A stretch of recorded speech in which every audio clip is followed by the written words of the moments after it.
Grace, mercy, and peace be to you from God the Father and our Lord and Savior Jesus Christ. Amen? Amen? Amen. All right, make sure you're with me. It's all right. The verse kind of creeps up on you. Listen to it.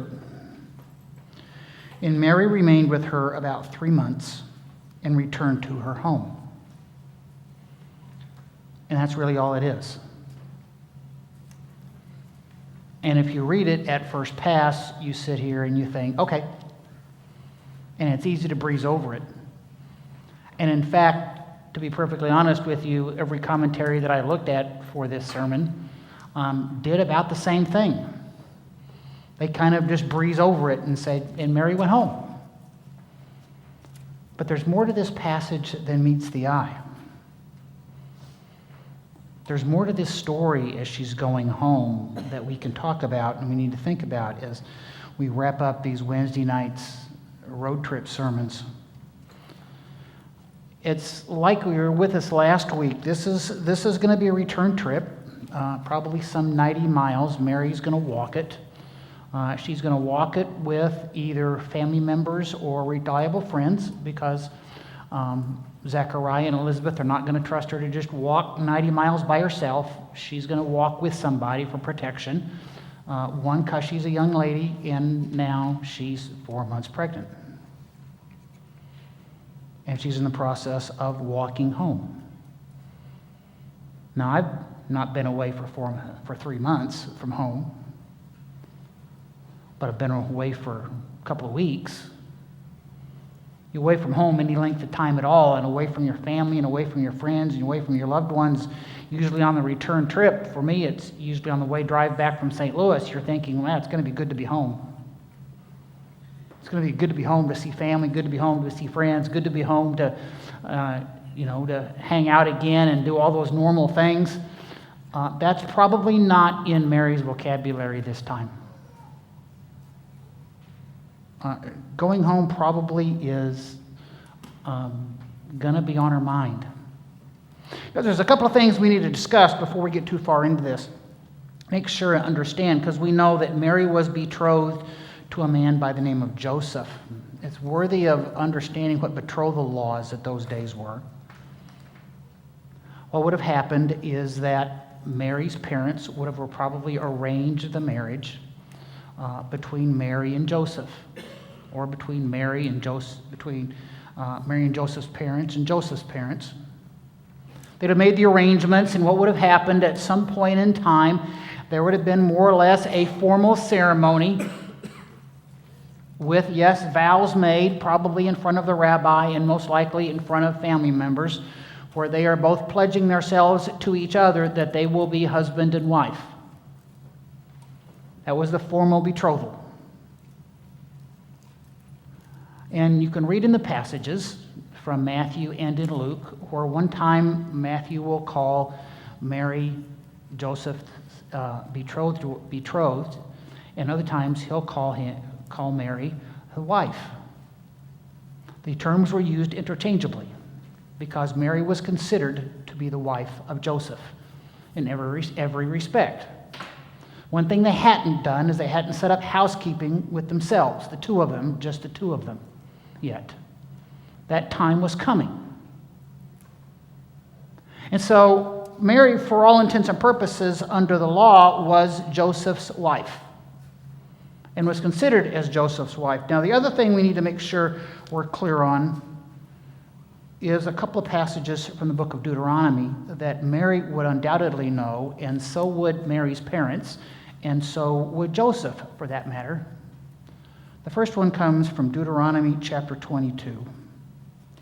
If there is a betrothed virgin, and a man meets her in the city and lies with her, then you shall bring both of them out to the gate of that city, and you shall stone them to death with stones. The young woman, because she did not cry for help, though she was in the city, and the man, because he violated his neighbor's wife.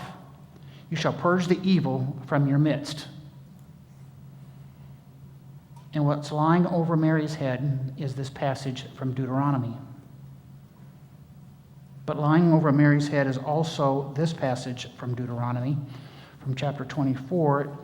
it says, under laws concerning divorce, when a man takes a wife and marries her, if then she finds no favor in his eyes because he has found some indecency in her, and he writes her a certificate of divorce and puts it in her hands and sends her out of his house, and she departs out of his house. In other words, simply this. A man, in this case, Joseph, if he could find anything, and the laws in those days were rather lenient. It could be, the stories say, anything from infidelity to the fact that she burned dinner one too many times. The husband could simply write a certificate of divorce and put her out of the house. And she was divorced. Now, those two things are running in Mary's head. Because Mary's going to know those like Mary's parents know it, because Joseph knows it. Like everybody in Nazareth is going to know those laws. And so Mary's going back to Nazareth, and it doesn't take a whole lot of brain power in thinking to run in Mary's mind thinking, who's going to believe me? Who's going to believe me? It took an angel Gabriel for me to believe it, and spending 3 months with Elizabeth. I had the advantage of the Gabriel. I had the advantage with talking and being with Elizabeth for 3 months. Who's going to believe me? Because we've already mentioned Nazareth is a small town. Anybody who's ever lived in a small town knows how small towns operate. Number one, everybody knows everybody else's business. And two, everybody's ready to dump guilt and shame on anybody who has violated the rules, either the stated rules or the unstated rules. Everybody's ready to jump to conclusions. Everybody's ready to heap shame. Everybody's ready to pick up a rock. And so Mary's headed home into this, not knowing what she's going to encounter, walking home alone, walking home to Nazareth. I can't help but think, as I was thinking way through this sounds like David and Goliath all over again. Where David goes out by himself to face the giant Goliath. Mary's going by herself, walking into the city to face the giant called expectations. And what a good girl does, and how a good girl lives. But there's another tact of this story. Shift your brain a second. There's another tact of this story that is, as you know, I helped raise 2 daughters. And this has got to be in the brain of all fathers of daughters. I can't imagine Mary's father. This is beyond my comprehension. What's going through the father's head? Because you know your daughter. Your daughter was a good girl. You raised her right. You taught her right. You trusted her right. As she grew up, she was just, she was right, she was humble, she was honorable. Before men, before God, she does everything that you would expect. Before men, she does everything you would expect her. Before God, you send her off to Zechariah and Elizabeth because you know you can trust her. You know she's going to keep her word. You know because she's always done it. And suddenly you realize when she comes home, she's pregnant. And not just a little pregnant. By now, she's a lot of pregnant. And she sits there and she says, Dad, it's not what you think. But as a father of daughters, how do you process it? Because in his mind, there was 2 kinds of girls. And I'll be as polite as I can. There was 2 kinds of girls. There were the good girls, and there were the other girls. And the evidence shows everything that Mary's father could see Well, she's now the other girl. And all you have is the word of your daughter. And this is what Mary's facing. And I couldn't help but wonder, why did Mary have to go through all this? Why did Mary have to go through all this turmoil and this struggle? And don't pretend it wasn't.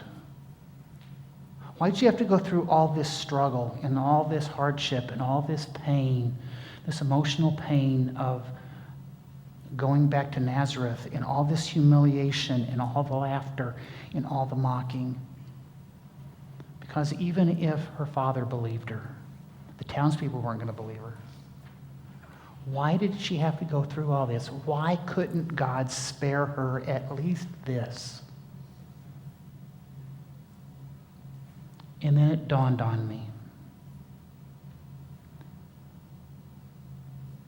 God didn't spare her son either.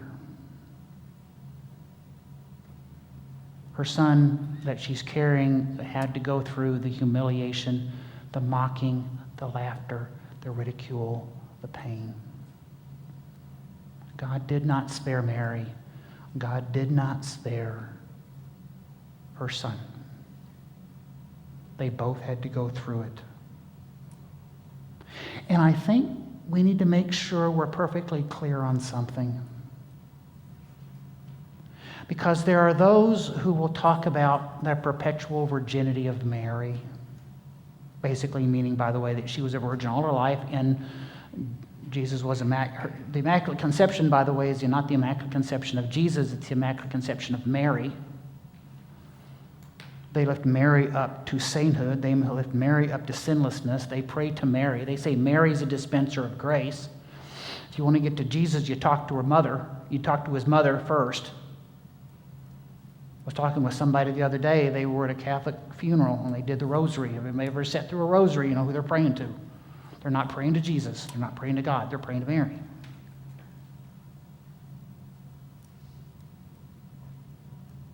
And they lift Mary up and they make Mary more than she really is. And when you do that, you miss the mark. You miss the point of this story. Because in this story, there was tremendous faith. Mary had to have an incredible amount of faith to be able to deal with what she had, the journey home, the arriving home, her parents, Joseph, who we're going to talk about on Sunday, by the way, Joseph. Because as she walks in, she's got to face him by herself. There's nobody there. There's nobody that's going to hold her hand and stand beside her and say, it's going to be okay. Whatever it is, I'll walk through it with you. You see, at St. Andrew, those of you who've been around here for a while, we try very, very hard. No matter what you're going through, we're family. You don't have to go through it alone. No matter how bad it is, no matter what the circumstances, we're family. We'll walk through it with you. We're going to be there beside you as you have to go through this stuff. And when it gets hard, whatever it is, we're going to be beside you. Oh, that's not so with Mary. Mary had to do this alone.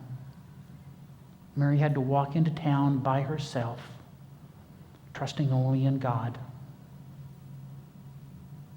As Daniel walked into the lion's den by himself.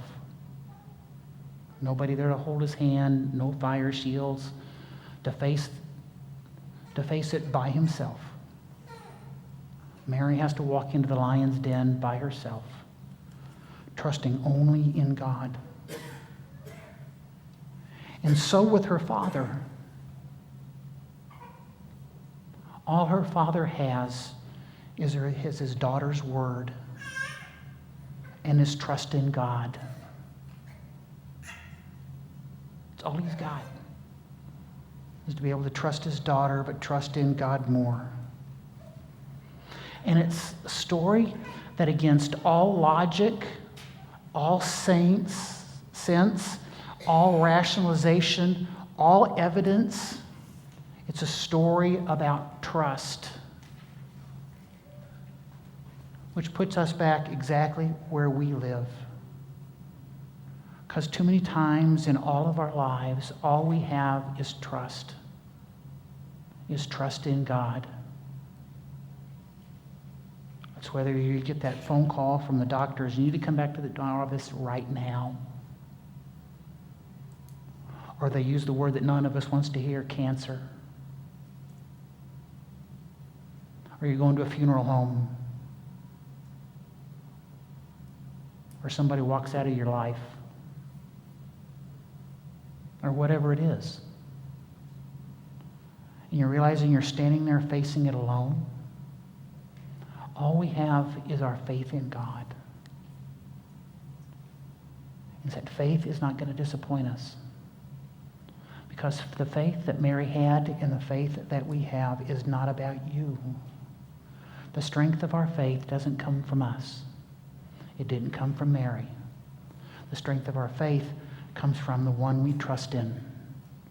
And the one we trust in is the same one that Mary trusted in. It's our Father in heaven.